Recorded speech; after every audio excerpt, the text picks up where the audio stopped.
Friends, welcome to my channel Shri Coaching Classes. We are going to add more videos for further lessons. If you like my teaching, don't forget to subscribe to get notification of those videos. Now we'll see the plant tissue. What is the main difference between the growth of animals and plants? इसके बारे में बता चुके हैं हम. Growth of animal कैसी होती है? एनिमल्स की ग्रोथ पर्टिकुलर टाइम पीरियड तक के होती है और प्लांट की ग्रोथ होते रहती है हमेशा, ठीक है, थ्रू आउट द लाइफ. दूसरी बात, प्लांट की जो ग्रोथ होती है वो थ्रू आउट द बॉडी नहीं होती है, उनकी पर्टिकुलर रीजन में होती है, ऊपर ऊपर जैसे. लेकिन एनिमल की ग्रोथ कैसी होती है? थ्रू आउट द बॉडी होती है, पूरी बॉडी की ग्रोथ एट ए टाइम. एक हाथ बढ़ता है, एक नहीं बढ़ता है, ऐसा होता है कि नहीं, थ्रू आउट द बॉडी होती है एनिमल की ग्रोथ, ठीक है. हाँ, टाइम और थ्रू आउट द बॉडी, ये हम दो चीज़ें बताई ग्रोथ के बारे में. अब दूसरी बात है, why does the growth of plant occur only at specific parts of the plant body. तो स्पेसिफिक पार्ट में ही कोई क्यों होती है प्लांट की ग्रोथ बोलते हैं? क्योंकि उनके पास मेरिस्टेमेटिक टिश्यू होते हैं, डिवाइडिंग सेल्स होते हैं, थ्रू आउट द लाइफ होते हैं ये, ठीक है. तो लेकिन ये पर्टिकुलर रीजन में होती है, इसीलिए अपेरिस्टेमेटिक टिश्यू पर्टिकुलर रीजन सा अपाइकल पार्ट में ज़्यादातर होते हैं, तो वहीं पे उनकी ग्रोथ ज़्यादा होती है स्पेसिफिक पार्ट में. किसकी वजह से? मेरिस्टेमेटिक टिश्यू की वजह से. दोज आर डिवाइडिंग सेल्स ना. Now will see experiment as shown in the figure. Place an onion. एक ऑनियन लीजिए है, ईच जार में आप पानी लेके उस पर इस तरह से रख दीजिए, जैसे डायग्राम में बताया है उस तरह से रख दीजिए है ऑनियन. और उसकी जो रूट्स है वो पानी में डीप रखिए और देखिए उसकी लेंथ कितनी बढ़ती है. बाद में आप क्या कीजिए, जो बी पॉट है उसमें जो ऑनियन रखा हुआ है उसके रूट्स काट दीजिए, ठीक है. तो और बाद में आप the length of root measure कीजिए, ठीक है. रूट्स की लेंथ मेजर कीजिए 5 days तक. आपको क्या दिखेगा? What will be your observation? Which onion has longer roots. किसके रूट्स लॉन्गर होंगे और क्यों? किसके रूट्स लॉन्गर होंगे? ए के. हाँ, ए में जो ऑनियन रखा है उसके रूट्स लॉन्गर होंगे, क्योंकि हमने बी के तो रूट्स काट दिए थे ना, इसीलिए वो तो शॉर्ट होंगे. और ए की ग्रोथ हो ही रहे हैं कंटिन्यूसली, ए की जो रूट्स है वो कंटिन्यूसली ग्रो हो रहे हैं, इसलिए किसके लॉन्गर हो गए? ए में जो ऑनियन रखा है उसकी. Why did the roots of the onion in jar be stop growing. क्यों उसके बी में जो ऑनियन रखा है उसकी क्यों ग्रोथ रुक गई? क्योंकि रूट्स के अपाइकल पोर्शन में, रूट्स के एकदम एंड पे क्या वो कौन से टिश्यूज़ होते हैं? मेरिस्टेमेटिक टिश्यूज़ होते हैं, वो डिवाइडिंग सेल्स होते हैं, उसकी वजह से तो ग्रोथ होती है ना. मेरिस्टेमेटिक टिश्यू की वजह से ही तो ग्रोथ होती है, डिवाइडिंग सेल्स होने की वजह से. तो वही हमने काट दी, तो उसकी ग्रोथ कैसी होंगी? The growth will get stop and so the onion in jar A will have a longer roots. Okay. Now we'll see the meristematic tissue. A meristematic tissue is present in specific parts of plant. We have just seen. Growth occurs in those parts only. जिस part में meristematic tissue होते हैं उसी parts में growth होती है plant की. Cells of meristematic tissue contain thick cytoplasm. Meristematic tissue कैसे होते हैं? उनको थिक साइटोप्लाज्म होता है, कॉन्स्पिक्यूअस न्यूक्लियस भी होता है उनमें, थिन सेल वॉल भी होती है उनके ऊपर, एंड कॉम्पैक्टली पैक्ड टुगेदर. ये जो मेरिस्टेमेटिक टिश्यू होते हैं वो कॉम्पैक्टली पैक्ड होते हैं, मतलब इंटरसेल्युलर स्पेस जो होते हैं उनके कम होते हैं, एकदम पैक्ड रहते हैं ये टिश्यू, ठीक है. Vacuoles are usually absent. इनमें वैक्यूल्स नहीं होते हैं. These cells are highly active. ये बहुत ही एक्टिव होते हैं. To bring about plant growth is the main function of meristematic tissue. Plant की ग्रोथ करना, कंटिन्यूसली डिवाइड होते रहना, ये उनका फंक्शन है. According to the location, meristematic tissue is of 3 types. 3 जगह पे होती है ये लोग meristematic tissue, और उसके ऊपर से उनके नाम दिए गए हैं. जैसे वो अपाइकल पोर्शन में अगर है meristematic tissue, ये ऊपर वाले पोर्शन में अगर है, ठीक है, इस अपाइकल रीजन में है तो उनको बोलेंगे अपाइकल मेरिस्टेम, ठीक है. इंटरकैलरी पोर्शन में है. इंटरकैलरी पोर्शन यानी at the base of the petiole of leaves and branches. Petiole of leaves पता है किसको बोलते हैं?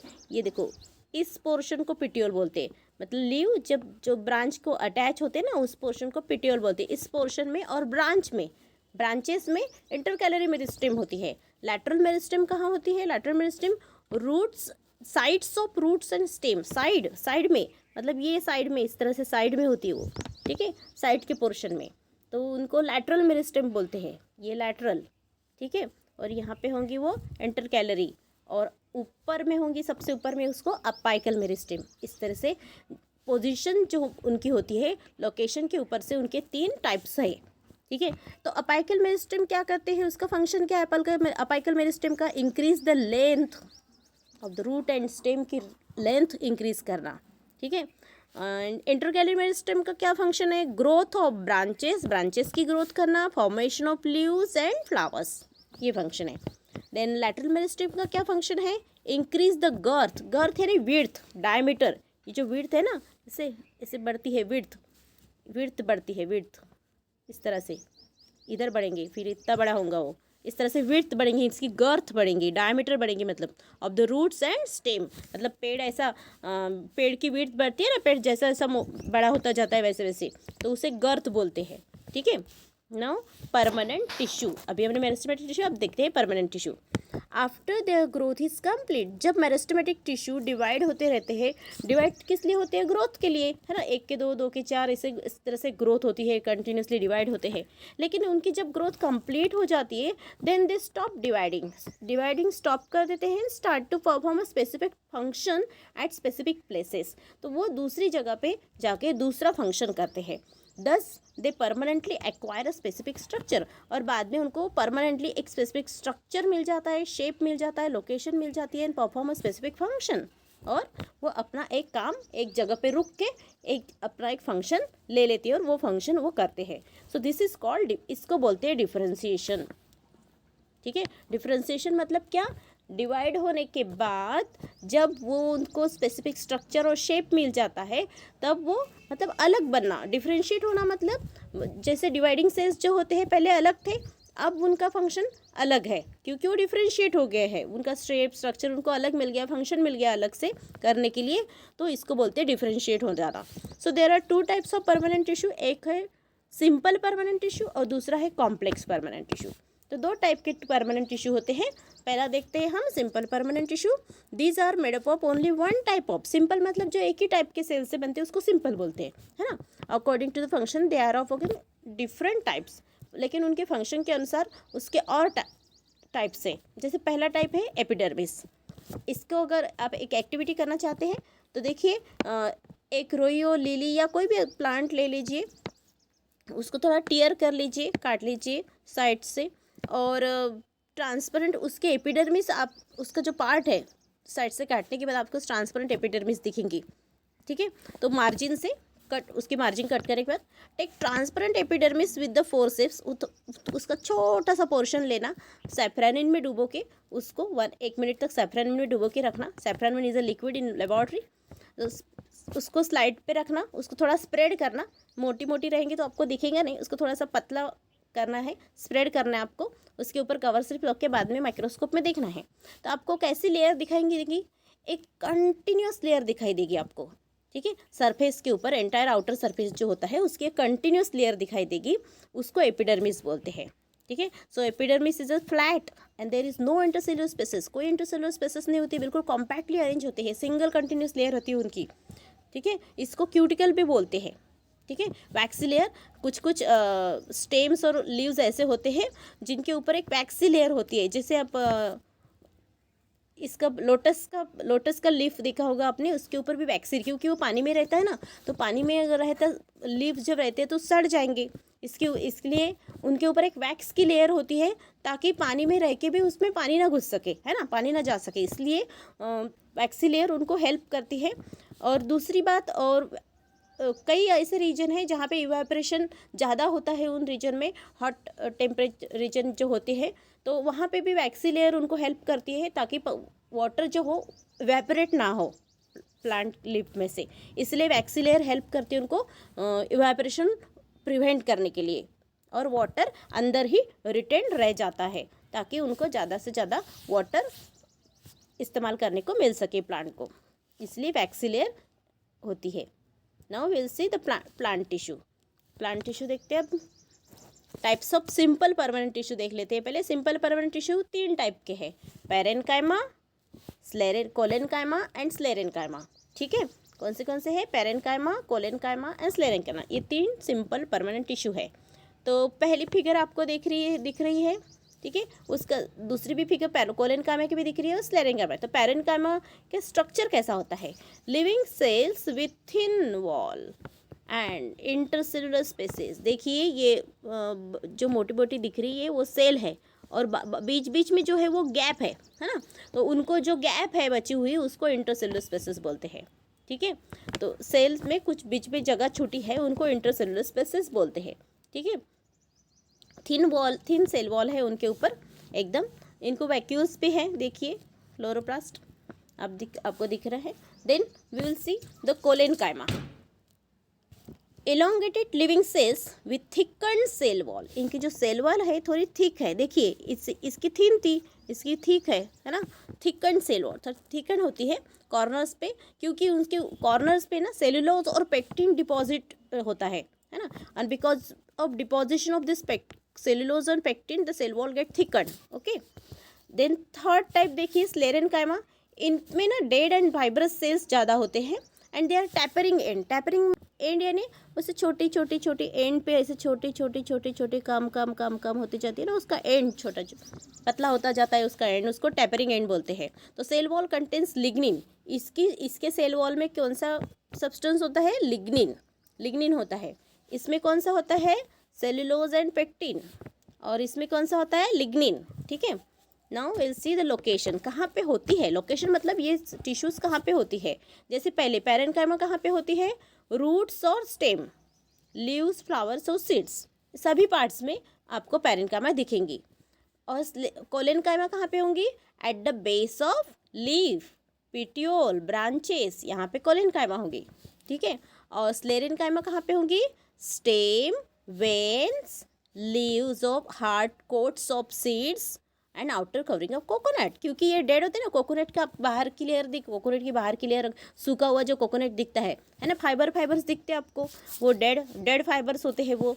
तो इस तरह से थिन फाइबर्स आपको देखेंगे, ऐसे थिन फाइबर्स कोकोनट का आउटर कवरिंग अगर आप देखते हैं तो। ज़्यादातर पोर्शन इसका डेड होता है। नाउ फंक्शंस, उनके फंक्शंस जैसे पैरेन्काइमा का फंक्शन क्या है?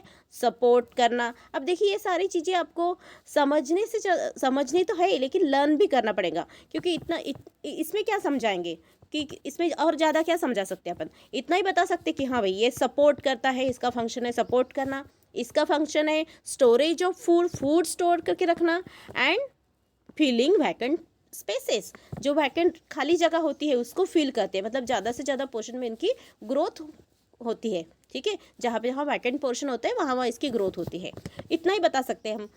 दूसरे का फंक्शन देखिए आप, पैरेन्काइमा, कोलेनकाइमा का फंक्शन है सपोर्ट करना and flexibility to various parts. तो ये बहुत से पार्ट्स को फ्लेक्सिबिलिटी देता है, मतलब लीव्स वगैरह हिलते हैं ना तो उनको फ्लेक्सिबिलिटी देते हैं, स्टेम को वगैरह, ये इनका फंक्शन है। ये भी आपको लर्न करना पड़ेगा कि इट गिव्स व्हाट। स्लेरेन्काइमा क्या करता है कि स्लेरेन्काइमा का फंक्शन क्या है? Give strength and rigidity two parts of the plant. ये रिजिडिटी देता है, ठीक है। जैसे ये फ्लेक्सिबिलिटी देता था, ये इसके अपोजिट ये रिजिडिटी देता है, स्ट्रेंथ देता है, ठीक है। पैरेन्काइमा के और सब टाइप्स है क्लोरेन्काइमा एंड एरेन्काइमा। क्लोरेन्काइमा मतलब कहाँ होता है? ये क्लोरेन्काइमा लीव्स में होता है, ठीक है, to perform the photosynthesis. It helps, और एरेन्काइमा helps aquatic plant leaves and stem to float। अभी मैंने आपको एग्जाम्पल एरेन्काइमा कहाँ पे होता है, जैसे मैंने लोटस का एग्जाम्पल दिया था, लीव्स वगैरह ऊपर ऐसे पानी के ऊपर फ्लोट होते हैं ना, उनमें ये एरेन्काइमा टिश्यूज़ होते हैं, ठीक है।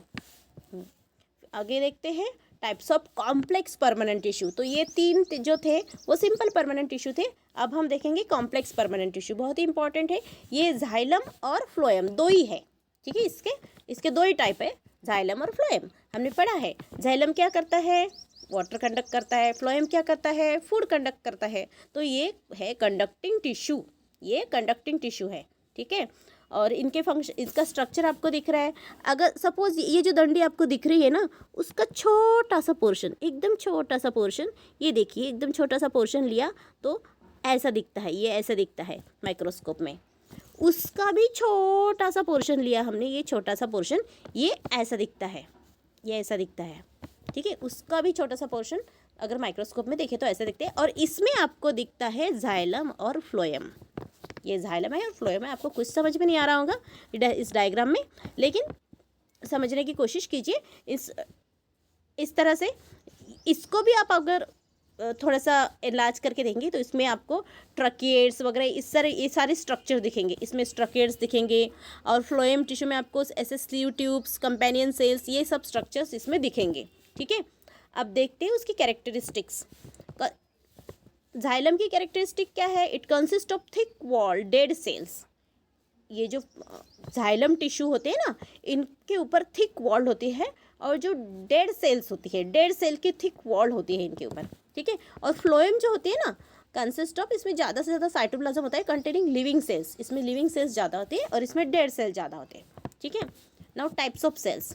इसमें कौन सी टाइप के जाइलम में कौन से टाइप्स के सेल है? हमने देखा है कि कॉम्प्लेक्स टिश्यू किसे बोलते हैं? जिसमें बहुत सारे टाइप्स के सेल रहते हैं। जैसे हमने ब्लड में देखा, ब्लड में आरबीसी, डब्ल्यूबीसी, प्लेटलेट, ऐसे बहुत सारे टाइप्स के सेल्स थे ना, वैसे ही जाइलम में tracheids, vessels, xylem fibres, dead cells, ये जाइलम फाइबर डेड सेल्स होते हैं और जाइलम पैरेन्काइमा लिविंग सेल्स होते हैं। डेड सेल्स भी होते हैं, लिविंग सेल्स भी होते हैं।